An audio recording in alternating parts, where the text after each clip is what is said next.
Bismillahirrahmanirrahim.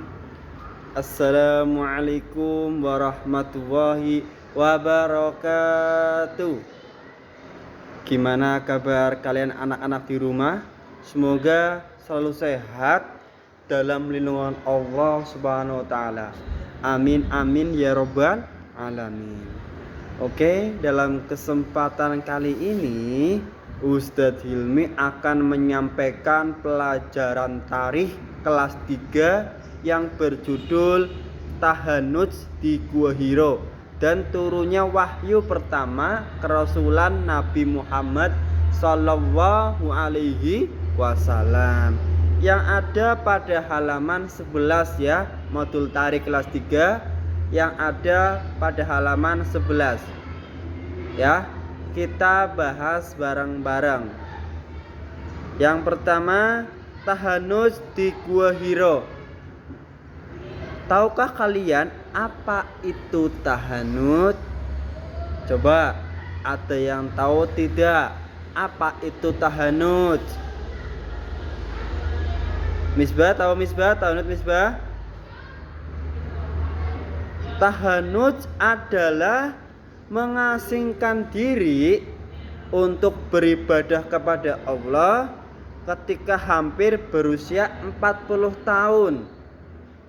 Nabi Muhammad sering bertahanuts di Gua Hiro yang terletak di Jabal Nur. Nabi Muhammad sering bertahanuts di Gua Hiro ya, yang terletak di Jabal Nur, berjarak 2 mil dari Mekah. Di sana beliau menghabiskan waktunya untuk beribadah kepada Allah, merenungkan keagungan ciptaannya sekaligus mencari jalan untuk mengeluarkan kaumnya dari keyakinan yang penuh dengan kemusyrikan dan tahayul. Jadi pada waktu itu Nabi Muhammad pergi ke suatu gua yang bernama Gua Hiro yang ada di Jabal Nur. Beliau bertahanuts kepada Allah ya, untuk meminta kepada Allah agar kaumnya diberikan keyakinan ya, keyakinan yang betul, keyakinan yang benar karena Allah Ta'ala. Yang sebelumnya keyakinan itu dengan penuh kemusyrikan dan ketahayululan. Demikian Allah mengatur dan mempersiapkan Nabi Muhammad untuk mengemban amanat tersebut, amanat besar tersebut, yaitu meluruskan kehidupan manusia. Jadi manusia pada waktu itu pengikut Nabi Muhammad yaitu masih mengkong. Kemudian Nabi Muhammad diutus oleh Allah untuk meluruskan manusia agar beribadah kepada Allah, agar tidak musyrik. Turunnya wahyu pertama pada bulan Ramadan ketika Nabi Muhammad Sallallahu Alaihi Wasallam sedang bertahanuts di dalam gua. Tiba-tiba datang malaikat Jibril. Malaikat siapa anak-anak? Jibril ya, dengan membawa wahyu yang pertama. Wahyu yang pertama ketika itu Nabi berusia 40 tahun. Berusia berapa? 40 tahun. Jibril mendekati dan mendekat Nabi Muhammad erat-erat hingga dada beliau terasa sesak karena didekati oleh malaikat Jibril. Lantas Jibril melepaskan dekapannya seraya berkata, "Bacalah, bacalah." Nabi menjawab, "Aku tidak bisa membaca." Nabi Muhammad seperti itu menjawab seperti itu, "Aku tidak bisa membaca." Jibril mengulangi untuk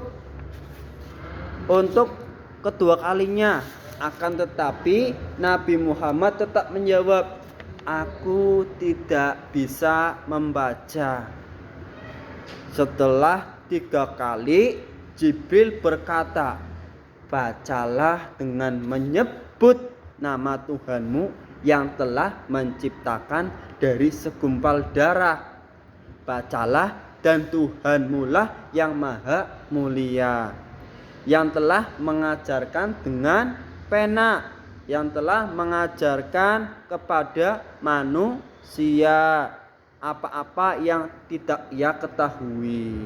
Surat Al-Alaq ayat 1 sampai dengan 5. Jadi surat yang pertama kali turun adalah surat Al-Alaq ayat 1 sampai dengan berapa anak-anak? 5. Pasti kalian hafal ya. Yuk kita baca bareng-bareng ya, surat Al-Alaq ayat 1 sampai dengan 5. Bismillahirrahmanirrahim. Iqra bismi rabbikal ladzi khalaq. Khalaqal insana min 'alaq. Iqra wa rabbukal akram. Alladzi 'allama bil qalam. 'Allamal insana ma lam ya'lam. Shadaqallahul azim. Ya, itu surat Al-Alaq ayat 1 sampai dengan 5, ayat yang pertama kali turun ya.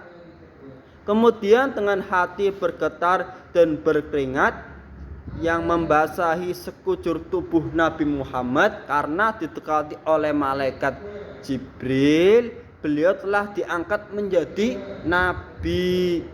Perlu diingat bahwa tahanut yang dilakukan Nabi Muhammad berbeda-beda dengan semedi yang dilakukan oleh orang-orang zaman sekarang. Semedi itu berdiam diri ya. Setelah turun wahyu pertama, Nabi Muhammad tidak lagi melakukan tahanus. Begitu juga para sahabat beliau ya. Itu sedikit penjelasan tentang cerita tahanus Nabi Muhammad dari menerima wahyu pertama ya. Mudah-mudahan sedikit tapi bermanfaat untuk kita semua. Akhirul kalam, wabillahi taufiq wal hidayah. Wassalamualaikum warahmatullahi wabarakatuh.